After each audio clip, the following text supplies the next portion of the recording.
Mesdames, Messieurs, chers amis et partenaires, je suis heureux de vous accueillir chez Anthos Air Power à cette première présentation de nos technologies à comprimer. Une présentation qui permettra de réfléchir aux nouveaux enjeux énergie, mobilité, chers à la métropole et à la région Normandie, terre d'énergie, mais aussi aux nouveaux modèles d'économie circulaire qui sous-tend la démonstration d'aujourd'hui. Je tiens particulièrement à saluer M. Cordier, le secrétaire général de la préfecture de Seine-Maritime, M. Houbron, qui représente M. Hervé Morin, le président de la région, M. Marc Massion, vice-président mobilité durable de la métropole. Je leur donnerai la parole tout à l'heure. Je tiens également à accueillir chaleureusement les personnalités étrangères qui ont fait le déplacement. Nous sommes honorés de leur présence. Son Altesse Royale Nicolas Petrovich Niegoš, prince du Monténégro, son Excellence l'ambassadeur de Croatie, M. Filip Vukak, Madame Zenka Radulovic, chargée d'affaires à l'ambassade du Monténégro. Je salue aussi M. Ahmed Baroudi, qui est directeur général de la Société d'investissement énergétique du Maroc. Nous avons installé la société Anthos Air Power en Normandie il y a 17 mois maintenant, un peu plus d'un an, avec l'objectif de développer un système qui permette d'offrir une intégration de l'ensemble des énergies renouvelables pour une utilisation locale jusqu'à la mobilité propre. On a donc regroupé des technologies de production d'énergie renouvelable dans le domaine des valorisations des déchets, la production photovoltaïque intégrée au bâtiment, solutions mini-éoliennes et hydroliennes. Il fallait un catalyseur pour ces énergies et nous avons décidé d'utiliser une technologie d'abord développée pour la mobilité, l'air comprimé. L'air comprimé est un vecteur propre, facile à mettre en œuvre, n'utilisant pas de ressources rares et ne laissant pas de résidus problématiques. L'air comprimé nous permettant d'exploiter une intuition que nous avions, que les échanges entre les chaleurs fatales de certains systèmes et certains composants permettaient d'augmenter la production d'énergie et qu'à l'inverse, le froid produit par la reproduction d'électricité était aussi exploitable. Ces composants nous permettant d'offrir à une ville, un village, un quartier, l'électricité, le froid, la chaleur et jusqu'à l'énergie de la mobilité. En créant des boucles locales, comme les réseaux informatiques, des boucles locales de production d'énergie au plus près des utilisateurs. Je donnerai la parole à M. Marc Massion de la métropole de Rouen, s'il veut nous dire. Je voulais d'abord vous présenter les excuses du président Frédéric Sanchez, qui n'a pu être parmi nous, parmi vous ce soir, alors qu'il aurait bien aimé, puisqu'il est passionné par tout ce qui est innovation et recherche dans les secteurs que vous avez évoqués. Pour faire face au changement climatique et aux enjeux de la transition énergétique, en effet, la métropole s'est engagée dans une démarche ambitieuse et volontariste. La mobilité est en effet une des compétences majeures de la métropole et on sait que le trafic routier est un des grands contributeurs des émissions de polluants. C'est pourquoi la stratégie de mobilité de la métropole vise entre autres à réduire les impacts environnementaux des déplacements. Dans le domaine énergétique, cette stratégie se traduit par la recherche de solutions moins consommatrices d'énergie et moins polluantes. Et dans sa logique de territoire d'expérimentation, la métropole encourage l'émergence de solutions innovantes dès lors qu'elles participent à la réduction de l'utilisation des énergies carbonées. Aussi, quand la société Anthos Air Power a proposé à la métropole de participer au développement d'un moteur à air comprimé, la métropole a bien sûr accepté de mettre à la disposition de la société un véhicule utilitaire lui permettant de mettre au point ce moteur. Outre le fait que cette technologie permet de limiter les émissions de polluants, elle représente un potentiel économique puisqu'elle permet de remplacer le moteur d'un véhicule et d'envisager de décarboner les véhicules à un coût plus attractif. Le développement sur le véhicule master nous intéresse aussi pour les minibus du service Philor, qui est sur le territoire de la métropole un service à la demande des usagers, qui assure chaque jour le service de transport en commun sur les communes périphériques de la métropole. À terme, d'ailleurs, la validité de la solution permettrait d'envisager une application sur les moteurs de nos bus. J'ajoute que nous sommes engagés pour tout ce qui concerne la mobilité dans plusieurs projets, notamment avec Transdev, dont je salue Mélanie, ici présente. Et donc, notre présence ici, c'est la confirmation de nos engagements pour faire face aux difficultés que nous connaissons actuellement, mais qui seront encore plus importantes dans les mois et les années qui viennent. Merci.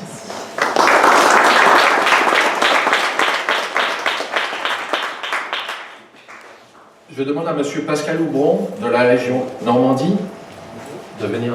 Merci, Monsieur le Président. Mesdames et Messieurs, je vais vous souhaiter la bienvenue en Normandie. Donc, je voudrais excuser le Président Morin, qui lui non plus n'a pas pu se libérer. Alors, je ne veux pas être très long, puisque en fait, les propos que vient de tenir Marc Bassion, eh bien, sont heureusement en cohérence entre la région et la métropole. Il y a cette volonté de créer justement et de participer à l'ancrage des entreprises dans notre territoire. Alors avec votre projet, en fait, nous sommes déjà dans le futur. On se projette effectivement dans notre manière de nous bouger demain, notre manière de bouger sur un territoire. Et vous avez eu des mots forts déjà dans ce que vous avez pu dire, notamment en termes de mobilité, en termes de proximité aussi, d'être au plus près des usagers, pour nous, mais des citoyens en règle générale, qui de plus en plus intègrent cette problématique de mobilité là où ils veulent habiter et qui rend évidemment un territoire d'autant plus attractif qu'il est facile de pouvoir y bouger. Alors l'avantage aussi, c'est qu'il s'inscrit bien dans la volonté de la métropole et de la région, Normandie aussi, dans notre démarche de COP21, grâce par rapport à la solution que vous cherchez aussi à un impact environnemental quasi nul. C'est bien ça aussi qui doit être cherché pour l'avenir. Vos partenaires sont solides aussi, vous avez, on le sait, de l'expérience dans de nombreuses disciplines qui vous permettent aussi d'envisager aussi l'avenir avec optimisme. Et c'est ce qui plaît aussi à Hervé Morin, notamment le président de la région, c'est qu'il faut imaginer des solutions avec optimisme et ne pas se dire que demain, effectivement, nous aurons des tas d'obstacles difficiles à sauter. Alors vous avez trouvé ici, dans la métropole et en Normandie, un ancrage territorial fort. On l'espère évidemment d'une manière pérenne, que vous puissiez continuer à innover ici. Et c'est aussi pour toutes ces raisons que la région Normandie a accepté de vous soutenir dès le départ, notamment par un prêt à taux zéro de 250 €, et puis d'une subvention également pour l'export de 75 €. Alors je ne doute pas non plus que dans le cadre du PIA 3, un peu barbare comme terme, mais que nous continuerons à vous accompagner, notamment pour financer particulièrement l'innovation et votre recherche-développement, parce qu'il faut continuer évidemment toujours à avancer pour fiabiliser aussi cette technologie. Et évidemment, je vous souhaite de réussir pour vous, bien sûr, mais pour nos habitants et pour notre territoire. Donc j'espère évidemment que cet ancrage en Normandie va vous porter chance. Merci et longue vie à votre projet. Merci.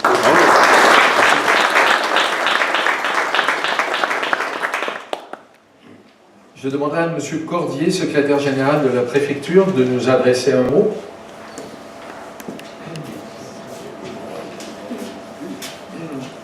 Son Altesse Royale, Monsieur le Prince de Monténégro, Monsieur l'ambassadeur de Croatie, Madame la chargée d'affaires du Monténégro, Monsieur le vice-président du Conseil régional, Monsieur le vice-président de la métropole, Monsieur le président d'Antos Air Power, Mesdames et Messieurs, je suis très heureux d'être parmi vous pour cette première, pour cette démonstration du moteur d'Antos Air Power.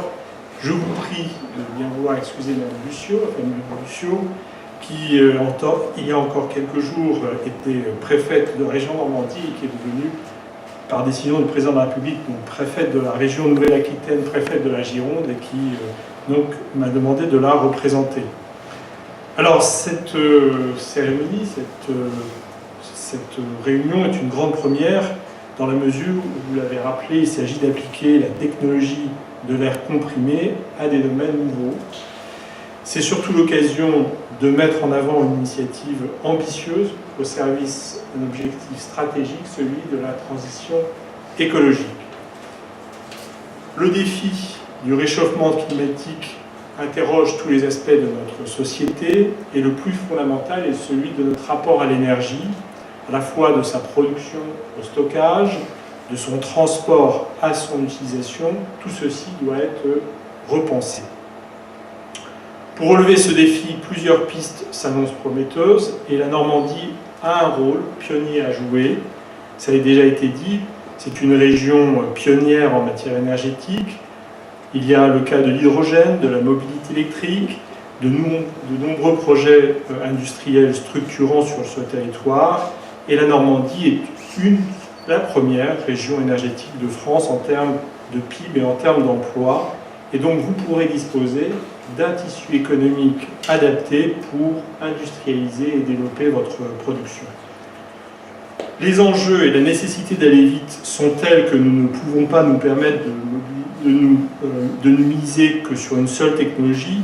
Nous devons innover, nous devons diversifier nos approches. Et c'est précisément ce que vous faites, Monsieur le Président d'Antos Air Power. Vous vous appuyez sur une équipe expérimentée, motivée par le développement durable, et votre société est fondée sur l'utilisation de la propulsion à l'air comprimé.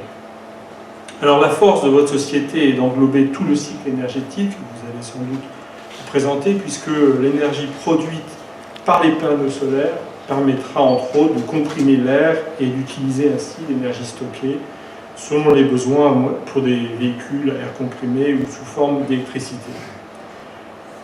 La métropole de Rouen, Monsieur le Vice-président, est le lieu propice du développement de cette innovation, puisqu'on connaît l'engagement de la métropole avec la mise en place de la COP21. Aujourd'hui, le projet d'Antos Air Power s'inscrit dans l'ambitieux projet de la métropole de créer un système intégré de mobilité multimodale et décarbonée. Ce projet s'intitule Rouen-Normandie, mobilité intelligente pour tous. Et cette initiative est candidat à l'appel à projet Territoire d'innovation du programme des investissements d'avenir, qui est un programme porté par l'État, défenseur d'intérêt général, qui doit être destiné à expérimenter des solutions innovantes. Il est doté au plan national de 450 millions d'euros pour une vingtaine de territoires et Rouen a proposé son projet.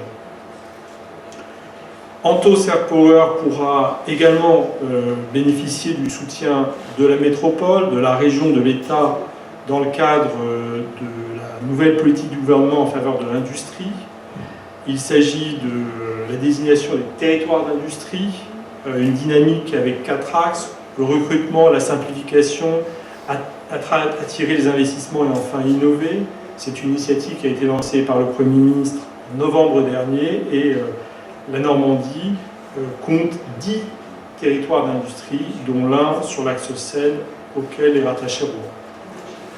Voilà en quelques mots ce que je souhaitais vous dire. Pour conclure, je tenais à souligner l'implication d'Antos Air Power en matière de coopération internationale, puisque vos projets associent des personnes de tous les horizons, des personnes d'origine canadienne, italienne, monténégrine, croate, qui illustrent le fait que les défis que nous devons relever, bien sûr, dépassent nos frontières nationales.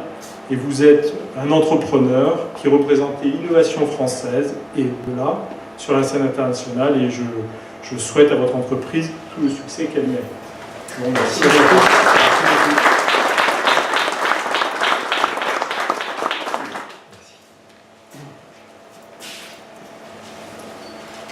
Deux mots de la technologie.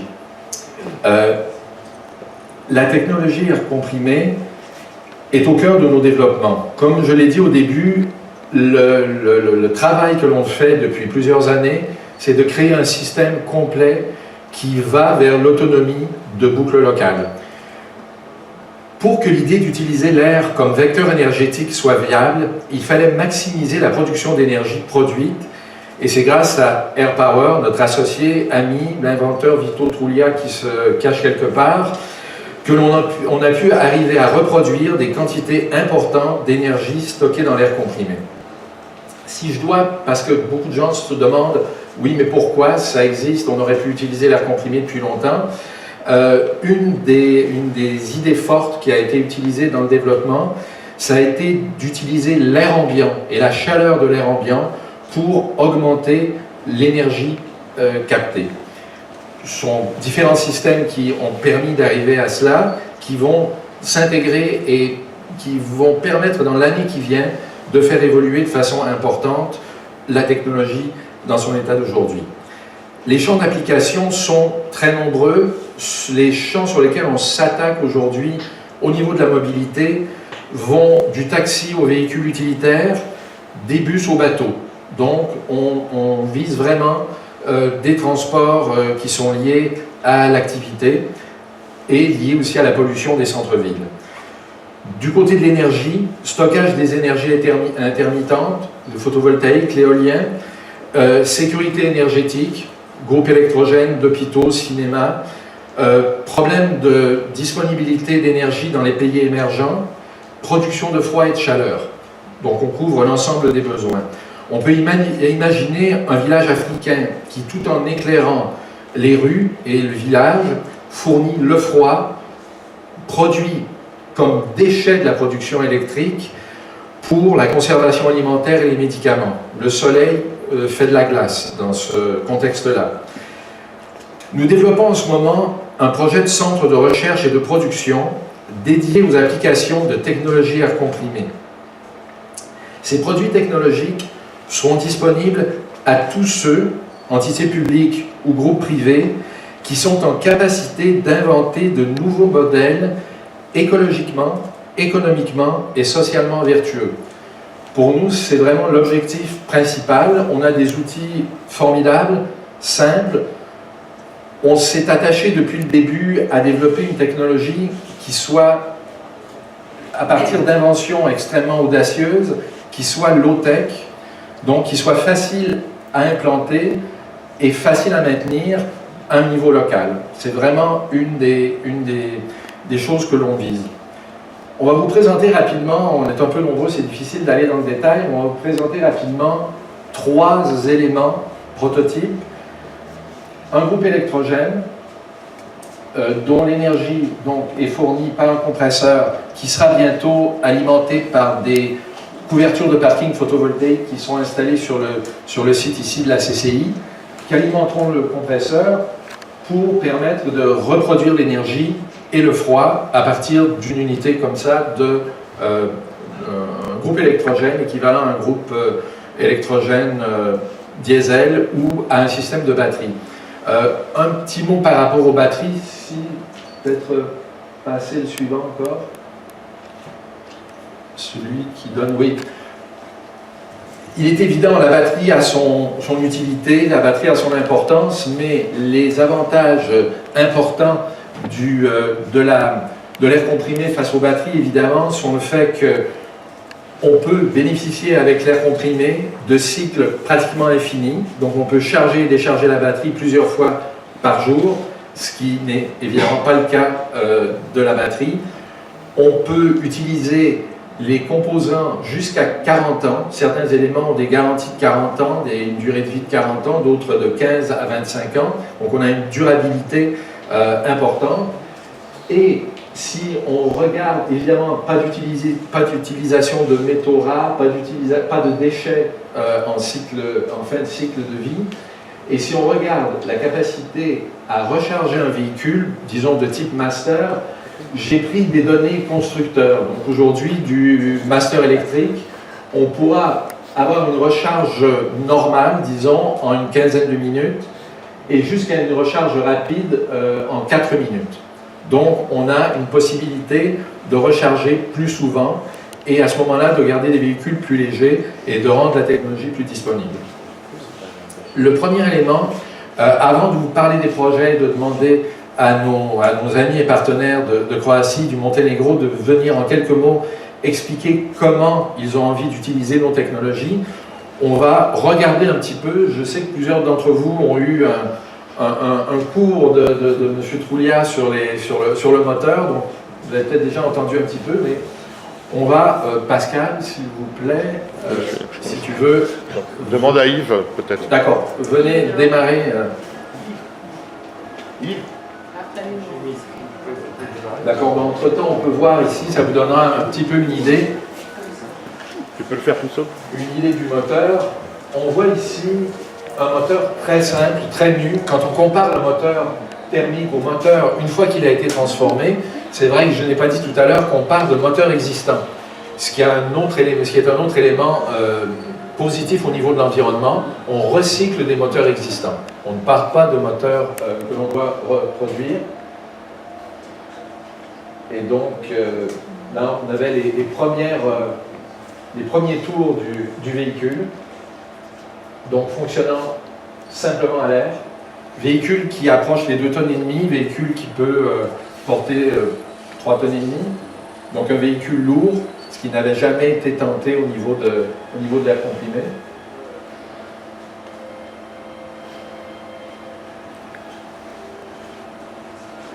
Ce véhicule, 2 mots de technologie, chaque moteur, qui sont en général des moteurs 4 temps, sont transformés en moteurs 2 temps, ce qui donne des véhicules qui ont énormément de couple, et donc très utiles pour bateaux, bus, véhicules lourds qui ont besoin, et surtout si on pense à Rouen, qui ont des côtes impressionnantes à grimper.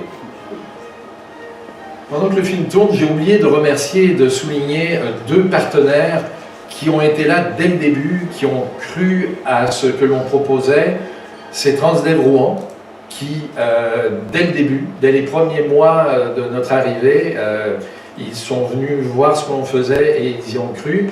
Et l'ADN, qui a été avec M. Val, Olivier Huchon, Guillaume Tirard, nous ont accueillis, nous ont présenté les sous-traitants, nous ont donné envie d'être en Normandie. Il fallait regrouper des Québécois, comme mon accent l'a évidemment trahi, des Italiens et des Français, et c'est la Normandie qui a été notre choix. Pardon ? Ah oui, j'ai oublié de souligner et de saluer le Canada qui nous suit en direct en ce moment. Donc, on peut faire une petite...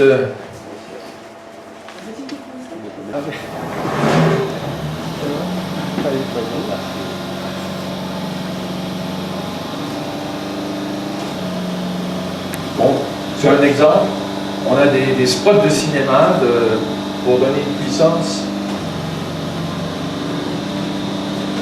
une idée de la puissance importante. Et donc tout ça est alimenté par le compresseur, par l'air comprimé, et l'objectif ici sera d'alimenter par du photovoltaïque uniquement. L'ensemble des développements d'ailleurs que l'on fait, des projets sur lesquels on travaille, sont à énergie renouvelable totalement. Donc la source de la production de l'air comprimé est totalement renouvelable, donc on a une chaîne qui est vertueuse du début à la fin. Et vous voyez derrière peut-être une chose que peut-être pas tout le monde voit, mais l'air, le compresseur, donc la restitution de l'électricité va donner de l'air à moins 75 degrés. Donc on a une source d'air froid, sans composants polluants et naturellement exploitable. Aujourd'hui, dans les projets que l'on développe, un des projets est celui d'utiliser l'air froid de façon la plus simple. Et on pense à ce que je disais tout à l'heure sur les projets africains où le soleil, les panneaux photovoltaïques, l'électricité le soir et le froid pour la conservation des aliments et des médicaments.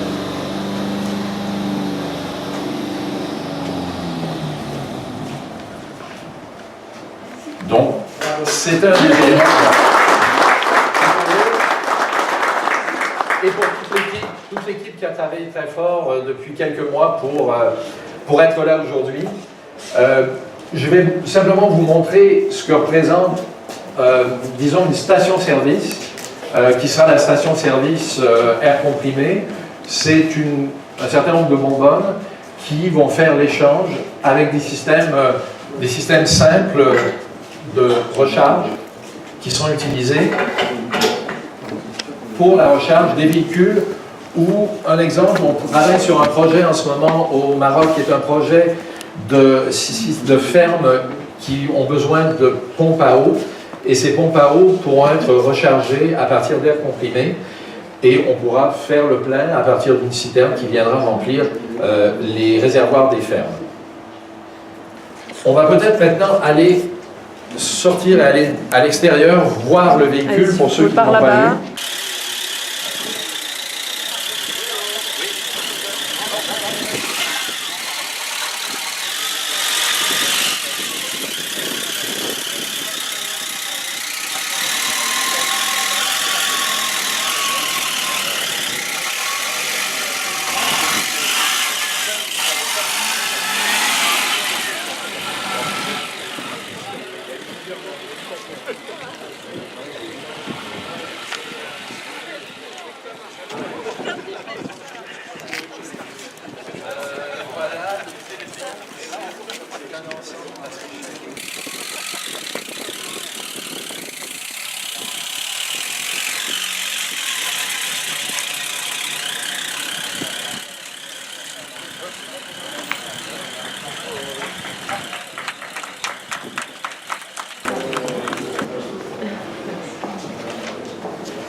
Alors, deux mots de l'utilisation des technologies. Ces technologies qui sont naissantes, qui font le sujet de prototypes avancés près de l'industrialisation, de prototypes qui vont devoir passer à travers les homologations, etc., font déjà l'objet de partenariats de développement. Aujourd'hui, j'en ai parlé tout à l'heure avec le Maroc sur des systèmes de pompes pour les fermes, et un projet avec la Croatie et le Monténégro. Je vais demander à M. Mario Matoulis de venir nous dire deux mots d'un projet. Merci. Merci, Monsieur le Président. Monseigneur, Monsieur l'ambassadeur de Croatie, Madame la ministre chargée des Affaires à l'ambassade de Monténégro, Monsieur le représentant de la préfecture régionale, du président du Conseil général, Mesdames, Messieurs. En qualité de président de l'association franco-croate, cette modeste organisateur de cet événement historique, je voudrais tout d'abord vous exprimer les regrets de Monsieur le maire de la ville de Zadar, futur partenaire, dans nos projets et d'application concrète des inventions que nous venons d'observer. Il a pu se joindre à nous aujourd'hui pour des raisons que je vous évoquerai tout à l'heure. Le moteur, si j'ose dire, de cette application est la machine que nous venons de voir fonctionner, associée au mécanisme innovant de destruction de déchets par le procédé de pyrogasification, soit pour l'absence d'oxygène, donc non polluant, le tout monté sur un bateau à fond plat, qu'on appelle en français un ferryboat et au Canada un traversier. Oui. Ces dispositifs devra traiter sur le site en tant que prototype de l'archipel des Cornatis situé au large de la ville de Zadar, la partie la plus dommageante de la pollution maritime et des espaces côtiers que sont les produits jetables, généralement en plastique.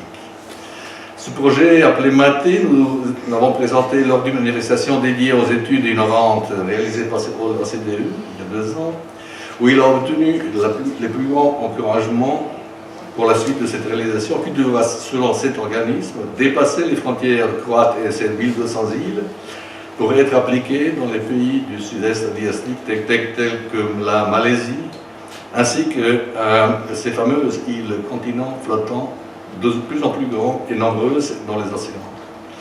Cette multitude de microplastiques d'un diamètre inférieur à 5 mm ne peuvent être traités autrement que par la destruction sur place. Détruire le déchet et naviguer grâce à l'énergie que cette destruction produit, tel est le principe du fonctionnement de ce bateau. Ou de plus, on a ajouté un dispositif devenu désormais banal, d'osmose inversée, qui pourra utiliser le surplus d'énergie produite et transformer de l'eau de mer en eau potable. Dans certaines îles croates, manque cruellement, notamment en saison touristique où la population est multipliée par 3, voire par 5 par endroit. Parmi les obligations, M. le maire Zadar se trouve précisément aujourd'hui, il inaugure un centre régional de tri des déchets, l'un des maillons de ce projet. Dans sa lettre, M. le maire espère vous rencontrer tous très prochainement en Normandie ou dans sa ville, non seulement sur ce même sujet, mais plus généralement pour une coopération et des échanges sur le plan industriel et culturel, pour un lien plus étroit entre la Normandie et la région de Zadar, Šibenik et Split, traditionnellement francophone. Split a une avenue Marmont depuis Napoléon. Zadar envisage de créer une place Normandie. Merci pour votre attention.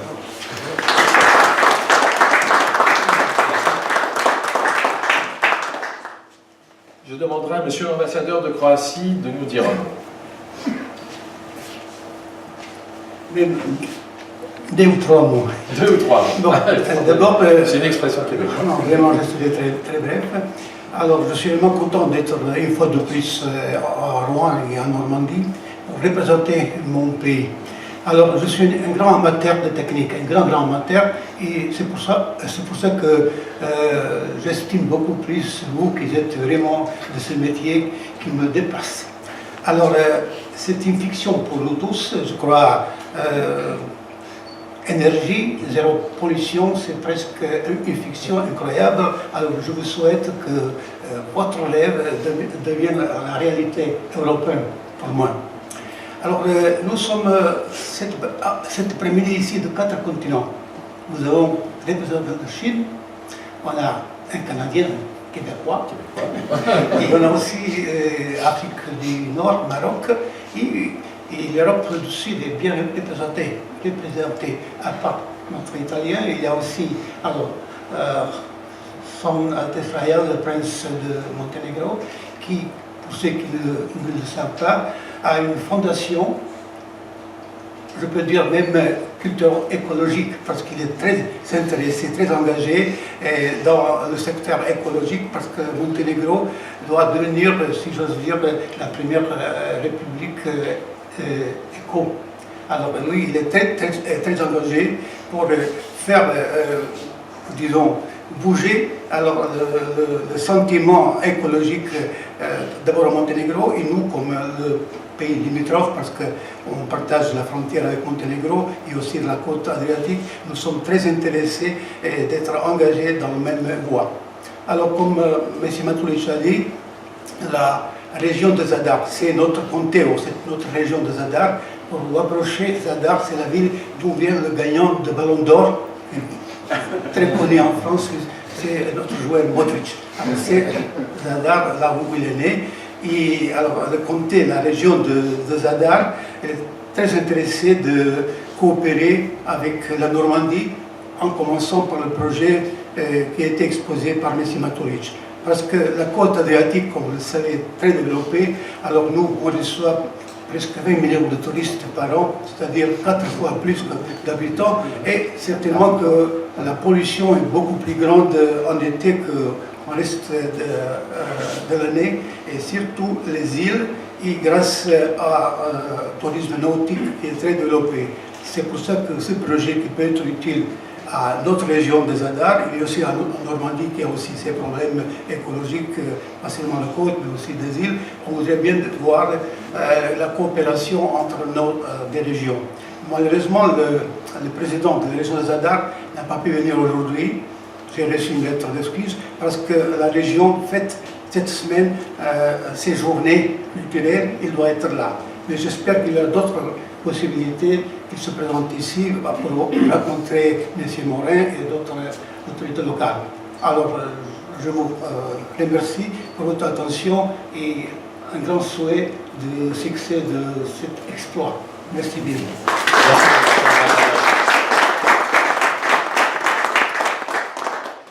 Je demanderai à la représentante du Monténégro de nous dire aussi quelques mots. Merci. Juste quelques paroles vraiment pour exprimer notre grand plaisir d'être ici et d'assister à cette présentation fantastique de ce système de la production et de l'utilisation de l'énergie. C'est vraiment fascinant. Ça nous ouvre une perspective tout à fait nouvelle et un optimisme, car on voit dans ce système une solution, qu'il existe des solutions pour régler des problèmes qui gravitent autour de l'environnement. Le Monténégro est très concerné, très dédié à ce thème. Peut-être vous ne savez pas, l'ambassadeur a dit que nous voudrions être un État écologique, mais dans notre constitution, donc le plus haut acte de l'État, le Monténégro est défini comme État démocratique, bien sûr, un État de citoyens, mais aussi un État écologique. Donc, ça veut dire qu'on a placé cet aspect vraiment au centre, au cœur de notre politique, de notre philosophie de développement. Et nous essayons vraiment d'avancer dans ce domaine. La fin de l'année dernière, nous avons ouvert ce chapitre l'environnement, qui se situe dans le contexte des négociations du Monténégro pour joindre l'Union européenne. Et nous espérons que ça va être un nouveau impulse pour faire des pas un peu plus importants dans ce sens-là. Et oui, c'est une belle journée, mais c'est aussi une très bonne occasion, une opportunité pour nous de l'ambassade de rencontrer les représentants de Rouen, de cette belle ville, de la Normandie, de cette belle région. Et j'espère que nous allons continuer nos échanges et trouverons sûrement des éléments, des objectifs pour promouvoir, entamer une coopération non seulement dans ce domaine où vous êtes vraiment très, très présent, mais aussi dans d'autres domaines d'intérêt commun. Je vous remercie. Merci.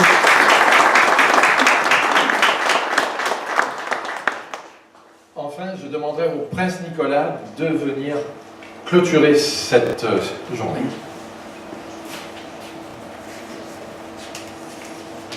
Merci Pierre. Monsieur l'ambassadeur de Croatie, Madame la chargée d'affaires de l'ambassade du Monténégro, Monsieur le représentant de la préfecture, Monsieur le représentant du conseil régional et de Rouen Métropole, Mesdames, Messieurs, chers partenaires de cette belle aventure qui nous réunit aujourd'hui, permettez-moi de vous saluer fraternellement. Tout d'abord, je voudrais excuser et vous lire la lettre du ministre de l'Environnement et du Tourisme du Monténégro qui devait venir et qui n'a malheureusement pas pu se joindre à nous. Je pense que c'est très important dans ce début de coopération que nous mettons en place. Excellences, chers princes, mesdames et messieurs, pour commencer, je souhaite exprimer mon profond regret de ne pas pouvoir assister à la présentation en raison d'engagements pris antérieurement. Quoi qu'il en soit, je suis convaincu que l'événement d'aujourd'hui engendrera des conclusions positives étant donné nos entretiens antérieurs, ainsi que la contribution que vous apportez à ce domaine important. Pour le ministère du Développement durable et du Tourisme, pour le Monténégro, et je me permets de le dire, pour moi personnellement, les innovations dans le domaine des énergies propres et de la valorisation des déchets font partie des sujets les plus importants. J'en suis sûr qu'avec un travail dévoué dans ce domaine, nous pouvons contribuer ensemble à assurer à nous et aux futures générations un environnement et un avenir sain.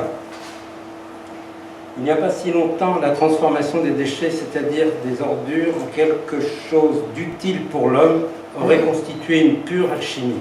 Nous devrions être conscients du privilège de l'homme moderne qui, tout en étant le plus grand pollueur dans la nature et dans l'histoire de l'humanité, possède à la fois des moyens de faire une bonne alternative. Instruit par l'expérience des pays développés et confronté aux problèmes réels, le Monténégro est déterminé à promouvoir les conditions dans le domaine de l'environnement. L'indicateur en est l'ouverture du chapitre « L'environnement » dans lequel le domaine de la gestion des déchets occupe une place importante, tant par son exigence que par son aspect financier. La gestion des déchets basée sur les normes de l'économie circulaire est certainement l'une des priorités du ministère du Développement durable et du Tourisme et représente un grand défi pour notre société. La valorisation des déchets, c'est-à-dire la mise en place d'un système dans lequel les déchets représenteraient une ressource et non un problème, est l'un des objectifs fixés. En ce sens, dans les documents stratégiques, nous avons prévu la création des soi-disant centres de gestion des déchets dans lesquels une sélection supplémentaire des déchets serait effectuée en vue de leur valorisation.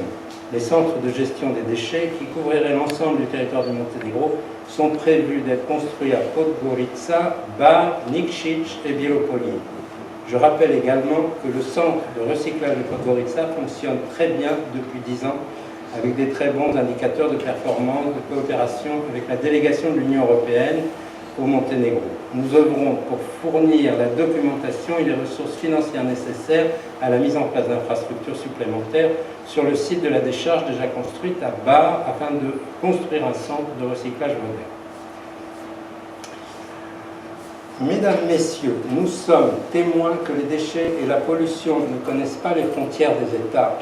Une coopération régionale dans ce domaine est donc nécessaire. Une telle coopération a déjà été établie avec la République de Croatie, notamment à cause des problèmes communs relatifs aux déchets marins. À l'initiative de ce pays voisin et avec la participation du Monténégro et de l'Alliance et de l'Albanie, plusieurs réunions se sont tenues au cours de l'année dernière, également au niveau ministériel. Nos collègues croates ont exprimé leur souhait de nous aider avec leur expérience et leur connaissance du point de vue technique et consultatif. En ce qui concerne la coopération régionale, la préoccupation commune pour la protection de la santé humaine, la propreté de l'environnement, la propreté de la mer et des plages préservées représente un grand encouragement. Le Monténégro, donc par la voix du ministre et par la mienne, par la même occasion, serait très intéressé de prolonger cette journée et de vous inviter la région Normandie, la ville de Rouen et nos amis croates à continuer cette collaboration et de visiter un peu le Monténégro.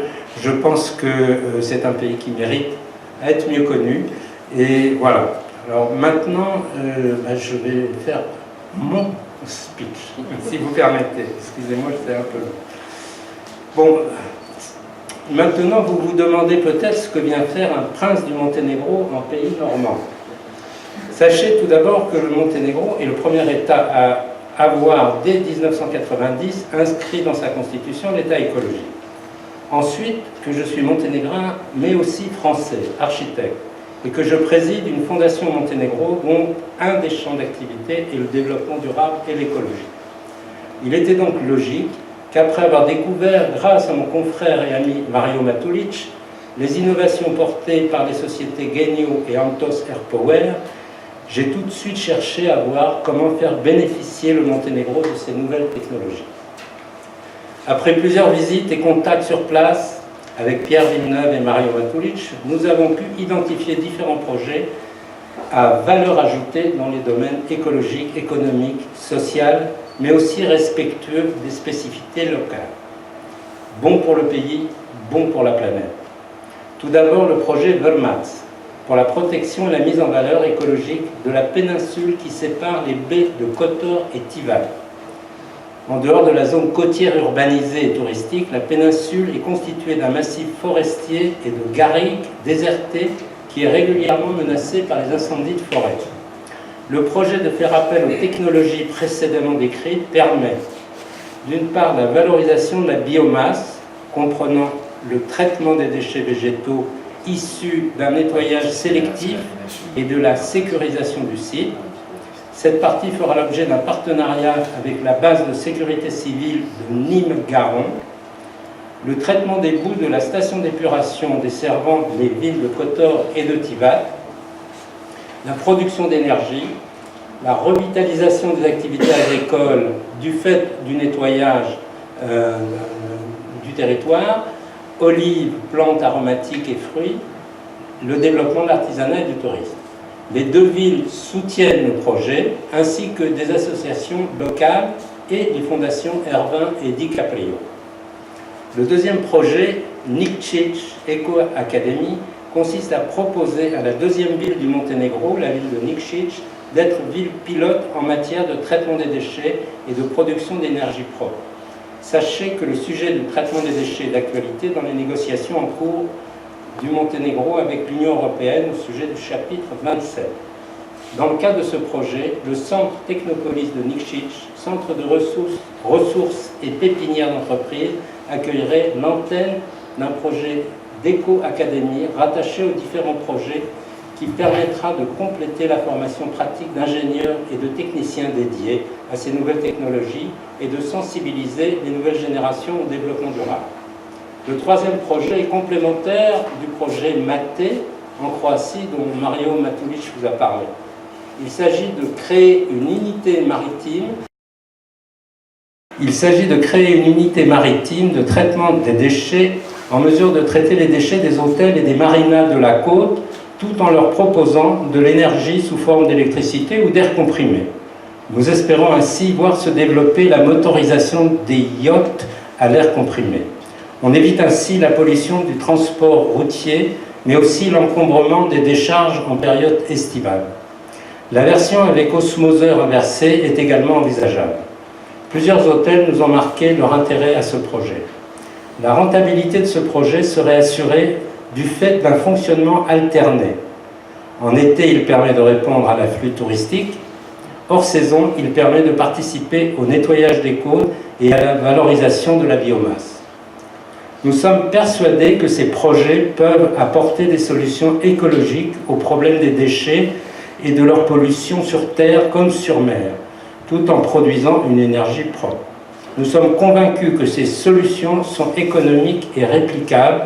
Elles peuvent devenir alors des outils efficaces de lutte contre le réchauffement climatique. Je me réjouis que ces projets ouvrent des champs de coopération entre le Monténégro et la Croatie. Ce sont des projets non seulement bons pour nos pays, bons pour la planète, mais aussi également bons pour la paix.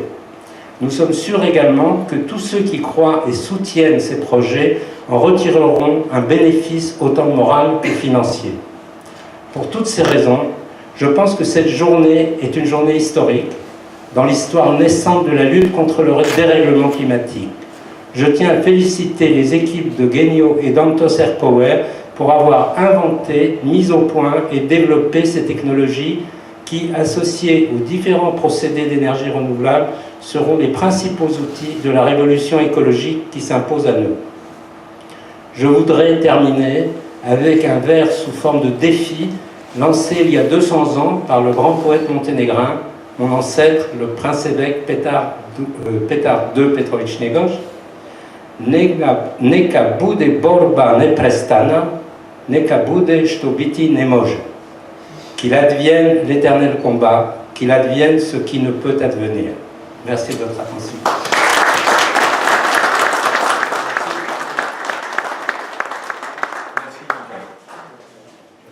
Maintenant, j'ai dit tout à l'heure un mot sur un troisième projet qui est ce projet de pompage d'eau pour les fermes au Maroc. Et c'est aussi un projet extrêmement ambitieux, intéressant et très réplicable. Comme la plupart des concepts sur lesquels on travaille, c'est aussi un des objectifs permanents, c'est la capacité de répliquer facilement ces projets sur différents territoires. Eh bien, je vous remercie, vous avez été patients, vous avez été vraiment... Je vous remercie d'avoir tous été là. Bon, merci.